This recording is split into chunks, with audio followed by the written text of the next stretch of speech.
Assalamualaikum warahmatullahi wabarakatuh. Waalaikumsalam warahmatullahi wabarakatuh. A'udzubillahi minasyaitonir rajim. Bismillahirrahmanirrahim. Alhamdulillah. Nahmaduhu wa nusalli wa nusallimu ala Rasulillah wa ala alihi wa sahbihi ajma'in. Amma ba'd. Qala Allah ta'ala fi kitabihil karim. A'udzu billahi minasyaitonir rajim. Bismillahirrahmanirrahim.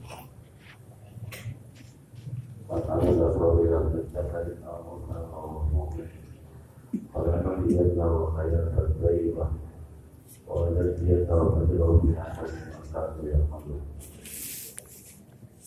Wa Rasulullah sallallahu alaihi wasallam Suluh matir khulunah jannah Bila mayabayah Rasulullah Allah manhadullah jannah Wa man asal al-faqr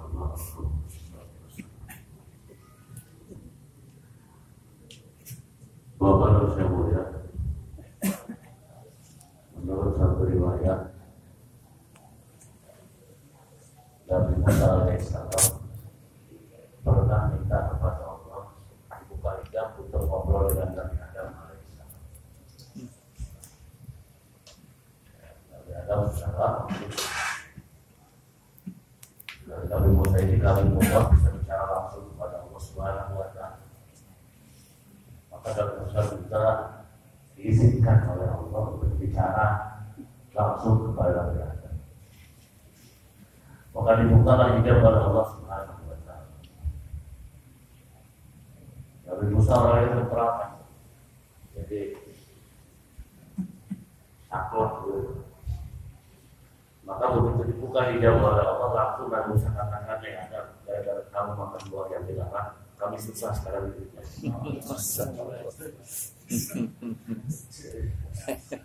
Ya barangkali secara lahir ya, kalau kan Musa makan buah, kita semua jadi surga juga. Jadi Nabi Musa harus katakan, gara-gara kamu ada makan buah yang dilarang, ya susah kami sekarang hidupnya. Maka Nabi Adam mengatakan, Musa, waktu aku makan buah itu, kamu nggak ada, kok kamu tahu? Kamu belum diciptakan Nabi Musa. Maka kata Nabi Musa, aku baca dari Taurat. Aku dapat kitab Taurat dari Allah, dan aku baca bahwa kau makan buah yang dilarang. Baik, dan Nabi Musa tahu kapan itu Taurat ditulis oleh Allah SWT. Kata Nabi Musa, ini Taurat ditulis oleh Allah 50.000 tahun sebelum dunia diciptakan. Jadi bukan sebelum Nabi Adam diciptakan, jauh lagi. Sebelum dunia diciptakan 50.000 tahun, Taurat sudah tertulis oleh Allah di bawah makhluk. Jadi kata Nabi Adam, kalau begitu 50.000 tahun sebelum Allah menciptakan dunia, aku sudah tertulis di sana harus makan buah itu. Jadi siapa yang bersalahnya? Jadi hanya mulai apa yang terjadi sekarang? Ini bukan kebetulan. Semua yang terjadi sudah 50 tahun sebelum dia ciptakan sudah tertulis. Benar. Oleh itu terima saja. Apa yang Allah kasih terima saja semuanya adalah ujian buat kita. Al-Ghadi khalaqal mauta wal hayata liyabluwakum ayyukum ahsanu amala. Jadi adanya ujian, adanya kematian dan kehidupan dan seluruh perjalanan hidup, baik yang enak maupun yang kagak enak, itu semuanya dia berlaku ujian. Apa penilaian Allah? Ayyukum ahsanu amala. Siapa di antara kamu yang banyak amal, yang bukan banyak anggotanya, bukan. Siapa yang paling banyak, yang paling bagus amal. Ayyukum ahsanu. Maka kita perbaiki lagi. Kenapa terjadi ketidakbaikan kepada kita? Karena kita yang kurang baik kepada Allah. Apalagi hubungan dunia ini pada dengan kita. Ini makhluk, ini semua ciptaan Allah. Semua dalam kendali Allah SWT. Angin dalam kendali Allah, air dalam kendali Allah. Semua makhluk dalam kendali Allah. Baik dan buruknya ini makhluk terhadap. Nah itu hubungannya dengan manusia, Pak. Dan manusia ini makhluk Allah, jenis makhluk Allah yang terakhir. Allah tidak menciptakan lagi jenis makhluk setelah manusia. Maka apa yang Allah ciptakan sebelum manusia adalah untuk menyongsong datangnya makhluk yang dimuliakan yang namanya manusia. Laqad karamna bani Adam wa hamalnatul bani. Kan muliakan bani Adam. Jadi semua ini Allah ciptakan termasuk malaikat untuk berkhidmat pada manusia. Sampai-sampai di akhirat nanti surga dan neraka pun untuk manusia. Nah, hadirin yang mulia, selama sekarang kita di dunia ini bagaimana ini makhluk Allah Subhanahu wa taala baik atau tidak dengan kita, bersahabat atau tidak tidak dengan kita, tergantung hubungan kita dengan Allah Subhanahu wa taala. Ada satu kisah saya baca, Pak, subhanallah. Memang dalam bicara kadang-kadang laki-laki dan wanita itu Allah Subhanahu wa taala lebihkan wanita ya. Di suatu saat saya baca dalam buku ada seorang ulama namanya Syekh Abdul Wahid. Ini karena sibuk ngajar, sibuk dakwah sampai tua nggak sempat nikah. Beda dengan ulama sekarang.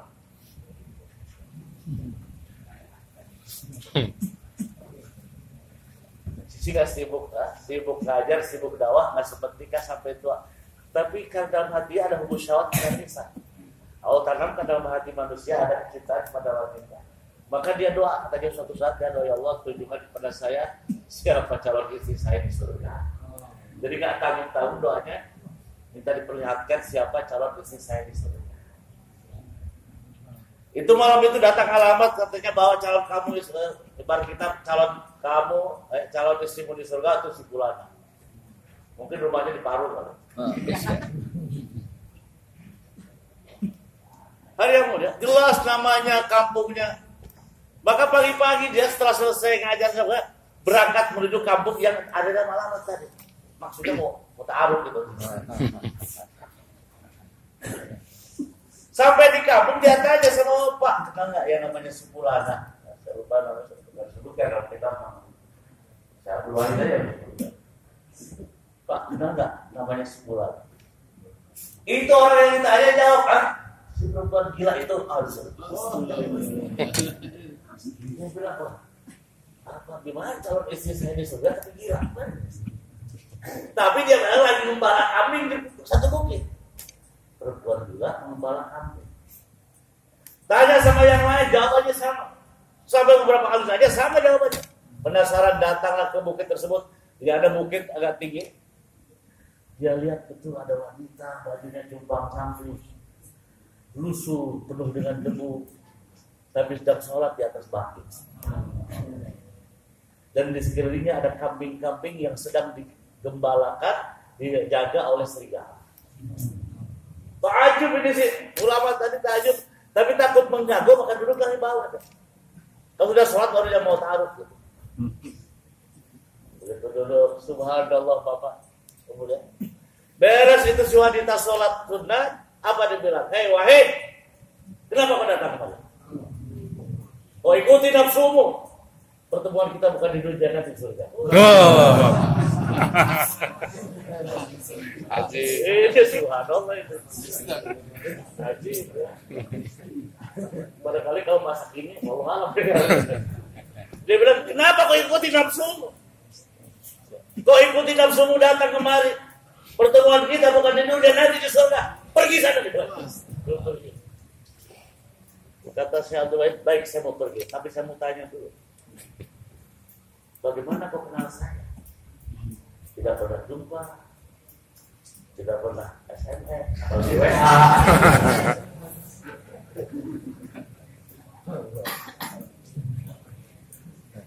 Dia bilang, hey Wahid, siapa yang kenal Allah, pasti dia kenal hambanya. Allah.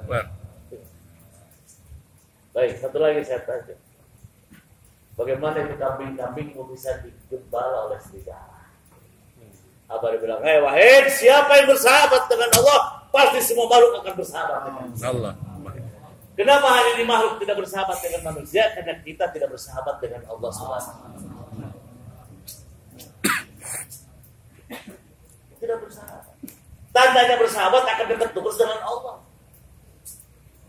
Oh, yang namanya bersahabat kan dekat terus lah. Tapi ini boro-boro dekat. Panggilan Allah saja tidak didatangi. Mungkin pernah kita dengar atau saya sampaikan, mungkin Ustaz Luki atau yang lainnya sampaikan. Mufti Zainal Abidin rahmatullah alaih ditanya, atau dia menyampaikan, kenapa hari ini umat Islam terpuruk di mana-mana? Musibah di mana-mana. Kemiskinan, penyakit dan sebagainya. Kenapa? Tadi karena manusia ini tidak bersahabat dengan Allah, bahkan menyakiti Allah. Ibaratnya katanya seperti pemuda senang sama anak gadis. Ini si pemuda katanya senang sama anak gadis, subhanallah. Diikuti terus anak gadis tadi. Si abang ikutin si none terus. Suatu saat ini si none berbalik. Bang, kenapa sih abang ikutin saya terus? Dia bilang, aku cinta. Di hatiku hanya ada kamu. Malam gak bisa tidur karena ingat kamu. Padahal banyak nyamuk. Siang hari enak makan karena wah, hidup ini tidak tenang, ada kamu. Hatinya akan tenang, tidak ada yang lainnya kecuali kamu. Kata si wanita, oh begitu ya bang? Iya. Apa kata si wanita? Bang, itu dia belakang abang ada wanita cantik. Dia balik. Ya nggak ada, cuma ngomong doang. Begitu balik lagi ditampar. Kenapa kau tampar? Abang bilang, abang lupa. Abang lupa. Kata abang di hati abang hanya ada saya. Abang hanya cinta saya ke saya. Baru dengar ada wanita cantik kok seberbalik. Apalagi kalau ada wanita betulan cantik kok pasti ikut sana. Begitulah kita hari ini kepada Allah Subhanahu wa taala, inna sholati wa nusuki wa mahyaya wa mamati lillahi. Sesungguhnya salatku, ibadahku, ibadah hajiku, hidupku, matiku untuk siapa? Allah. Kompak. Kata Allah, itu kan ikrar yang hebat, Pak. Ini ikrar hebat kepada Allah. Ibadahku, inna sholati wa nusuki, ibadahku, ibadah hajiku, semuanya salatku, hidup matiku untuk kau ya Allah. Kata Allah gombal. Mana aku panggil akhirat salat, kau gak mau datang padaku.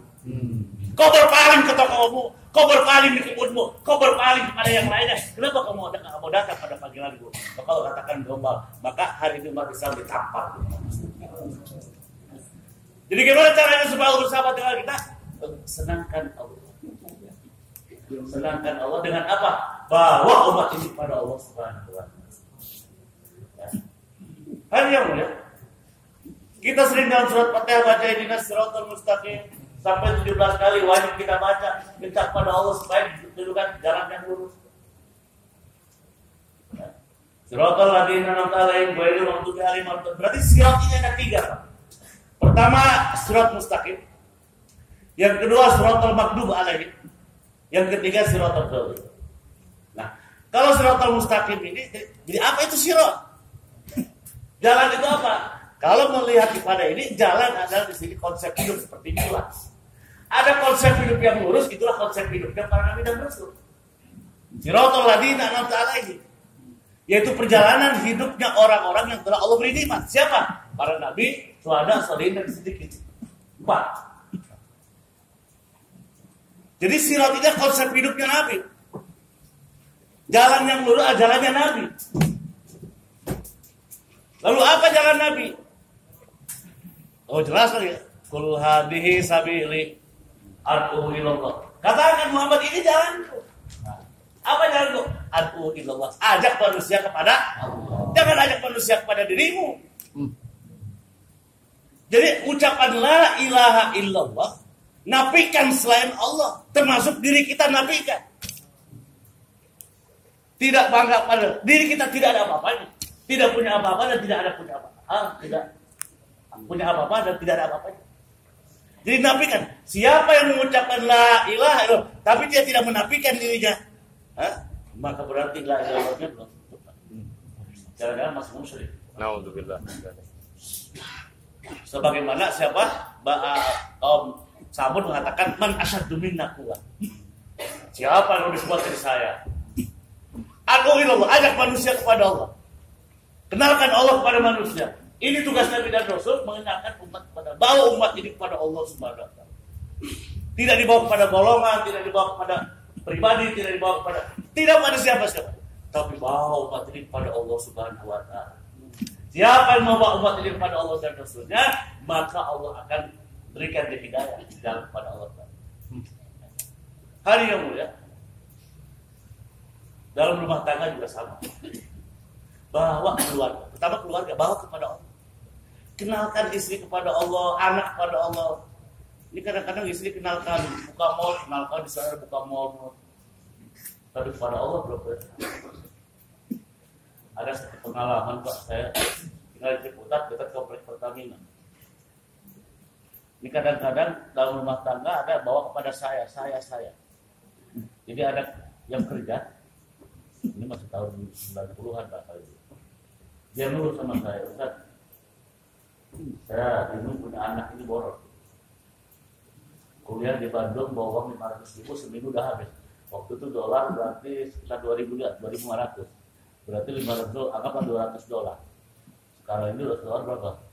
3 juta, kurang lebih 3 juta, 2.600.000. Seminggu habis. Anak saya boros. Saya bilang, Pak, jangan Bapak salahkan anak dulu. Loh, masa saya salah? Bukan. Bagus juga. Sekarang Bapak ditanya oleh orang, Bapak kerja nyari duit. Siapa? Kira-kira jawabnya apa? Anak. Untuk anak dan Istri. Ya kalau ditanya, saya duit untuk siapa? Untuk anak dan istri. Betul nggak Pak? Iya. Ya wajar Bapak yang capek anak istri yang habisin duit Bapak.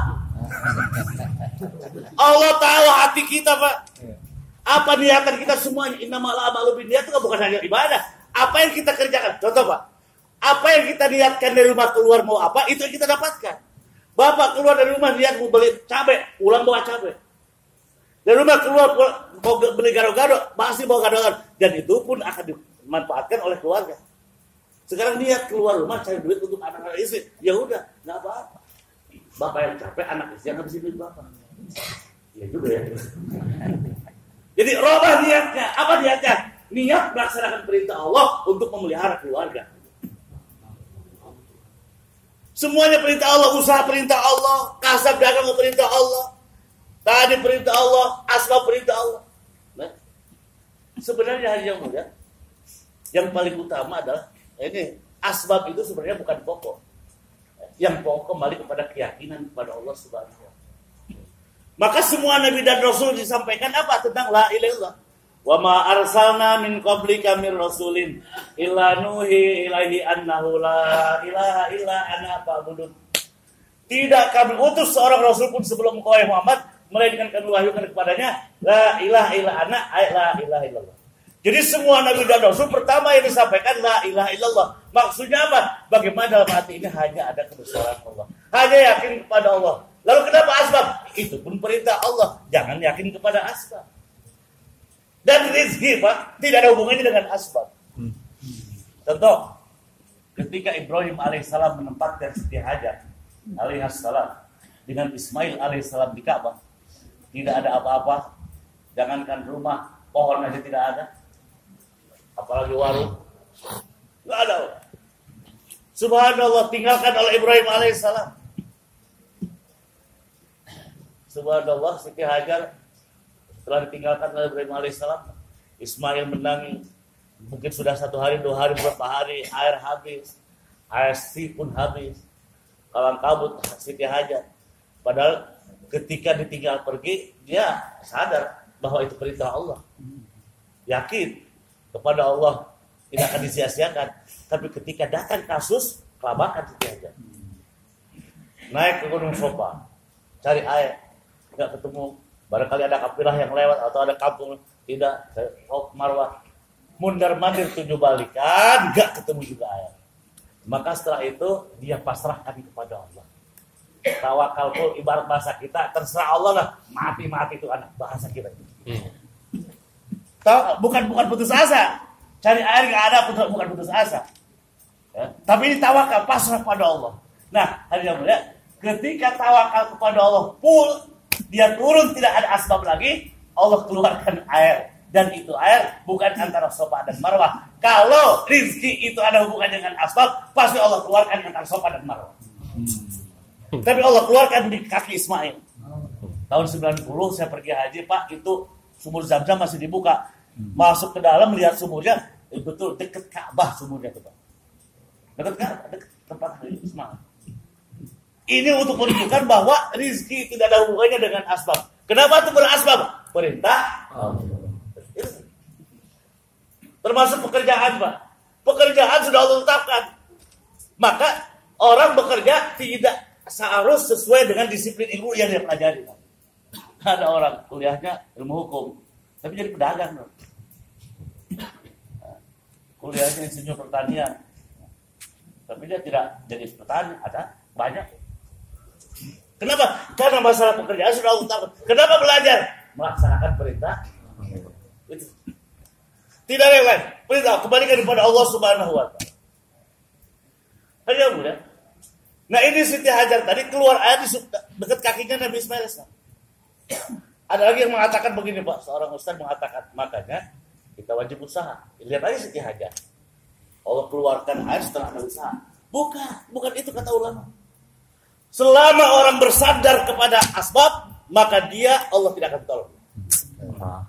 Tapi selama tawakalnya full kepada Allah, Allah tolong. Ini Pak, keyakinan kita. Jadi dengan asbab itu bukan bersandar kepada asbab apa? Makanya di dalam ayat surat Al-Jumu'ah, fa idza qudiyatis sholatu fantashiru fil ardi. Salat dulu. Ini juga kadang-kadang disepelekan disimpangkan juga. Loh kan kata Allah juga fantashiru fil ardi, menyebar di bumi, kita harus menyebar. Iya, tapi ada perintahnya fantashiru fil ardi setelah qudiyatis sholat. Setelah diselesaikan sholat, memang awalnya sholat Jumat, tapi ini umum sholat nih. Setelah diselesaikan sholat baru menyebar. Datang waktu sholat lagi cepetan. Jangan menyebar ke bawah bumi meninggalkan sholat. Oh udah. Atau menunda sholat, itu sudah tidak benar. Berarti bukan faidah qudiyatis sholat tuh, faidah qudiyatil dagang gitu. Faidah qudiyatil tijarah baru sholat. Beres perdagangan selesai, baru sholat. Itu sudah membalikan ayat. Datang perintah sholat dulu, beres sholat baru menyebar lagi. Datang sholat lagi. Itu panggilan Allah SWT. Faidah qudiyatil sholat. Siti Maryam alaihissalam. Ini Pak, Allah jelaskan di Al-Quran ini buat kita pelajaran semuanya. Ketika Siti Maryam alaihissalam di mihrab, kan ibunya Siti Maryam nazar. Kita sering lah dengar. Ini nazaratul laka ma fi batni muharraram fataqabbal minni, kata ibunya Siti Hajar, ibunya Siti Maryam. Yang namanya siapa? Hanna. Bapak hafal namanya? Hanna. Insyaallah hafal semua lupa ada. Siti Hanna. Ya, Siti Hanna. Siti Hanna ngajar, kalau aku melahirkan, aku akan bebaskan Muharram. Pernah ada ustaz tanya, Ustaz Muharram begitu dibebaskan, apa usah dibebaskan? Apa jadi hamba saya? Kan Siti Hanna, ibunya Siti Maryam bukan hamba saya. Maksudnya Muharram dibebaskan dari urusan dunia, nggak bakalan disuruh jual nasi uduk. Gak bakalan diambil manfaatnya untuk dunia. Pokoknya dibebaskan dari urusan dunia. Aku serahkan ke pondok saja dari kecil. Aku serahkan ke masjid. Maka begitu lahir, subhanallah,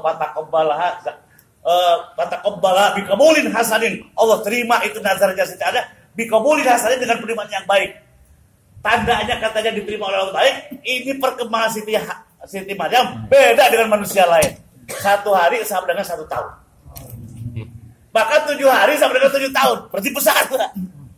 Begitu sampai 1 minggu, serahkan kurang lebih pada Nabi Zakaria. Yang setelah singkat, serahkan saja pada Nabi Zakaria. Memang melalui proses. Subhanallah, oleh Nabi Zakaria ditaruh di mihrab. Nah, dalam rangka Muharram dibebaskan tadi. Tidak disuruh sekolah SMP.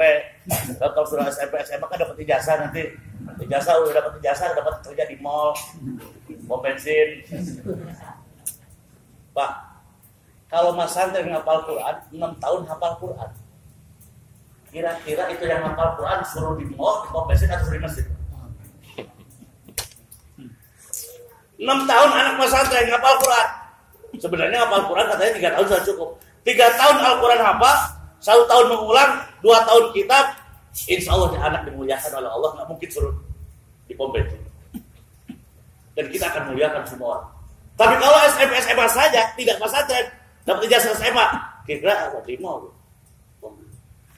Tapi karena itulah.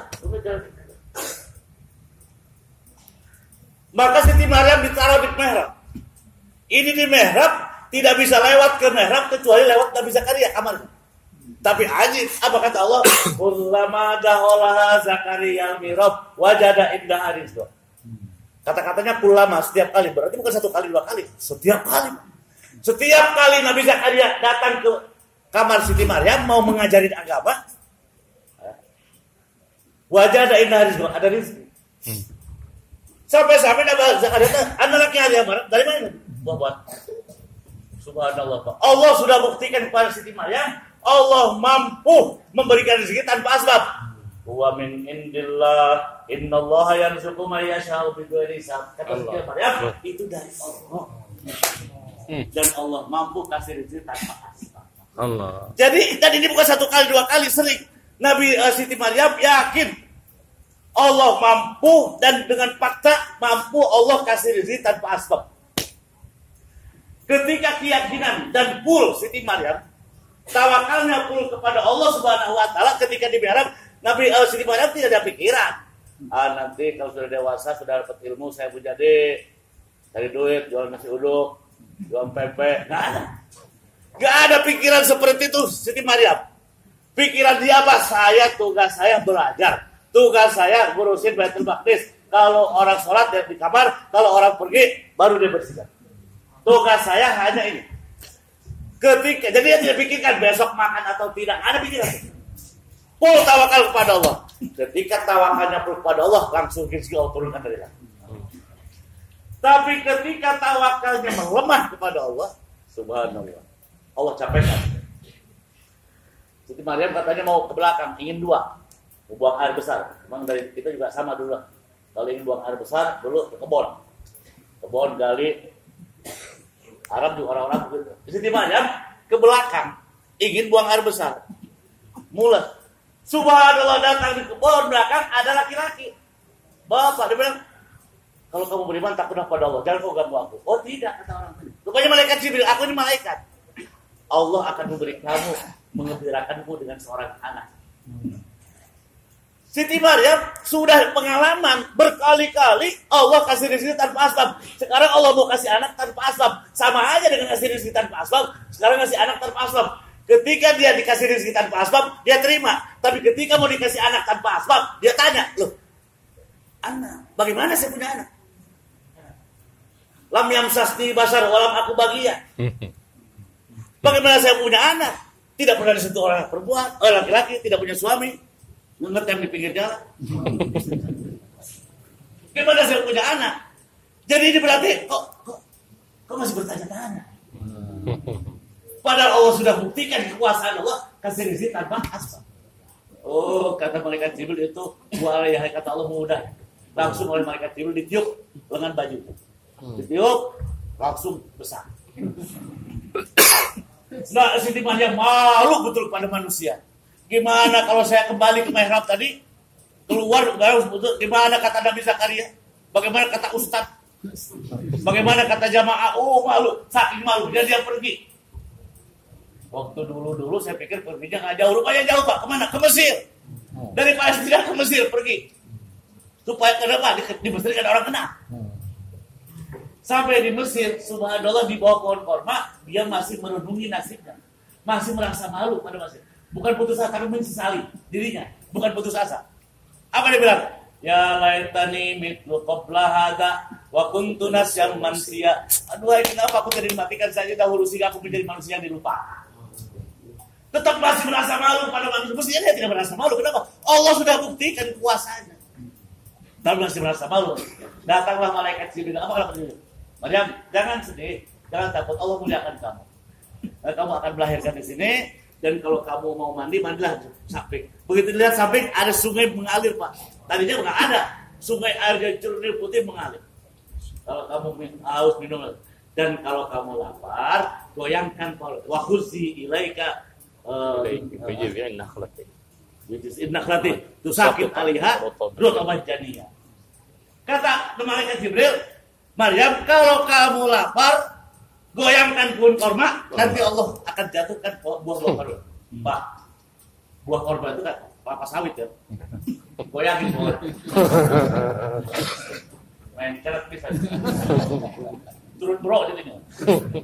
Itu laki-laki, sekarang wanita habis melahirkan suruh goyangin pohon korma. Ini maksud, ada lagi yang menyalahgunakan tuh kan katanya Siti Maryam aja suruh jadi asbab. Nah, untuk dapat rezeki suruh asbab juga. Bukan, maksudnya ketika dia tawakal full di mihrab, rezeki Allah turunkan. Tapi ketawakal sekarang sudah melemah untuk memenuhi kebutuhan hidupnya, suruh capek dulu tuh. Maka sekarang contoh buat kita, siapa yang tawakalnya yakinnya pada Allah kurang, dia akan dicapaikan oleh Allah. Ini sudah kalau sudah dicapaikan suruh goyangin pohon. Nah, hari yang berlalu, maka yang paling utama kita mesti tumbuhkan keyakinan. Untuk menumbuhkan keyakinan inilah perlu adanya satu usaha. Adapun amal-amal agama kembali kepada masalah keyakinan. Semakin tinggi keyakinan seorang, semakin mudah mengamalkan agama. Orang mau bekerja agama tergantung iman dan yakinan. Hari yang mulia, subhanallah. Lagi dan lagi Allah berkata dalam Al-Quran bagaimana untuk menumbuhkan keyakinan. Caranya gimana? Korban. Saya pernah menerjemahkan ulama dari Mesir, Pak. Jamaah dari Mesir, dia bilang, Pak, la ya'dinal yakin illa biqobil qodam. Tidak akan masuk keyakinan kepada hati kecuali dengan kopnya kaki. Saya bilang, apa maksudnya? Dia bilang, kop ada 3. Ada kop kaul, pola, bicara. Ada kop koro'a, membaca. Ada kop kodam, kaki. Masya. Kalau kop kaul, pola, bicara. Al-kaul ya'ti ilal uzun. Kalau bicara hanya sampainya di telinga. Saya bicara sampainya di telinga, tuan-tuan. Wal qurra ya'ti ilal ras. Ayat ilal. Orang yang sering baca sampainya hanya di kepala. Jadi hafalan. Tapi kodam dengan melangkah kaki dengan praktek ya'ti ilal qalb. Allahu Akbar. Dengan praktek langkah baru masuk ke dalam hati. Masya Allah, Masya Allah. Makanya beda jalan kaki dengan biasa beda. Wah. Jadi ada untuk memasukkan keyakinan harus dengan korban. Tidak korban tidak bakal masuk keyakinan. Dan Allah sudah buktikan dalam Al-Quran. Walaupun dia hafal Taurat, ada seorang nabi hafal Taurat. Satu-satunya yang bukan Nabi Musa yaitu Nabi Uzair. Pak, Nabi Uzair ini katanya subhanallah sudah hafal Taurat, saking susahnya menghafal Taurat, orang-orang Yahudi mengatakan, wah ini anak Tuhan. Wa qalatil yahudu Uzairu ibnullah. Orang Yahudi mengatakan Uzair anak Allah. Jadi orang-orang Yahudi itu dari dulu kalau ada yang istimewa, sudah dituhankan saja. Maka yang istimewakan seseorang untuk itu jangan-jangan membetulankan dia. Ala Yahudi. Tidak. Hal yang mudah. Nabi Uzair hafal Taurat. Subhanallah ingin silaturahmi ke Palestina. Ya. Lalu dia bawa makanan. Ya Israel mau khususi itu. Tapi bawa bekal sendiri. Bawa bekal ini contohnya Nabi Uzair kalau khususi bawa bekal sendiri, Pak. Jangan rumah kopi di sana. Bawa buah-buahan, daging, roti. Sampai di Palestina, supaya Palestina sedang baru belum lama dihancurkan oleh Butanasor, Pak. Au kalladzi marra ala qaryati wa yaqawiyatun ala urusiha. Seperti seorang laki-laki itu Nabi Uzair datang ke satu kampung hancur lebur berantakan. Tulang belulang berantakan. Nabi Uzair alaihissalam kalau ditanya siapa yang menghidupkan, jawabnya apa? Allah. Pasti dihafal Taurat, Pak. Kalau ditanya siapa yang mampu menghidupkan, pasti Allah. Siapa yang mematikan? Allah juga. Tapi ketika datang kasus seperti itu, kok masih bertanya-tanya? Qala anna yuhyi hadhillahu ba'da mautiha. Kata Nabi Uzair, gimana ya Allah menghidupkan kembali yang sudah berantakan begini? Kok masih bertanya-tanya? Itu sudah hafal Taurat, Pak. Oh sekarang hafal Quran, Pak. Karena hanya hafal saja, maka belum ada yakin. Allah. Sehingga apa terjadi? Allah marah. Fa'amaltahu Allah mi'ata amin. Allah matikan, Allah praktekkan, Allah suruh keluar dari dunia bukan 1 tahun, 100 tahun. Padahal dia ulama sekarang cuma setahun, Pak. Hampir. Jadi dia dengan korban. Setelah 100 tahun, Pak, waktu datang ke sana, itu matahari timur. 100 tahun kemudian matahari di barat. Ditanya oleh orang, kan habis tak berapa lama kamu tinggal di sini? Dia lihat matahari. Pagi, sore di sini. Habis tuh ya Omar, saya di sini harus sehari atau setengah hari. Padahal harus. Kalau habis tidak, kamu harus tahu di sini. Wanzur ilahi marika, ilat amika. Lihat makananmu, lihat makanannya masih utuh. Wanzur ilahi marika, lihat himarnya berantakan mati. Wanzur ilahi izom, lihat tulang belulangnya. Itu tulang belulangnya sudah berantakan, nyampur. Jadi himar kembali. Summa naqluha lahma, kemudian kami bungkus dengan daging. Dari tulang belulang keluar daging, keluar urat, keluar kulit, bau berbentuk lagi, bangun. Palama tabayana, setelah tabayun, maka di sini perlu tabayun, Bang. Palama tabayana, begitu nampak dengan praktek, qala, baru Uzair mengatakan, a'lamu, sekarang saya tahu. Maksudnya tahu apa? Yakin. Aikinu, kalau tahu dari dulu tahu Allah yang hidup kan. Tapi di sini yakin. Qala a'lamu annallahu a'lam. Sekarang saya yakin Allah mampu atas segala sesuatu. Allah. Jadi keyakinan itu datang setelah praktek atas. Korban. Bisa seperti apa ya? Insya. Boleh. Lihat praktek untuk kebaikan kita dan juga kita. Nanti jauh silakan Pak. Allahu Akbar. Boleh. Waalaikumsalam. Ya, selamat tahun. Boleh Pak yang minta jawab. Segera dijawab. Bikin lagi digunakan buat orang-orang Indonesia yang jauh.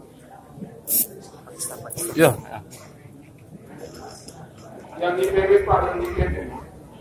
Kemudian yang mau hadir Rering Pak, November nanti persiapkan secepatnya visa.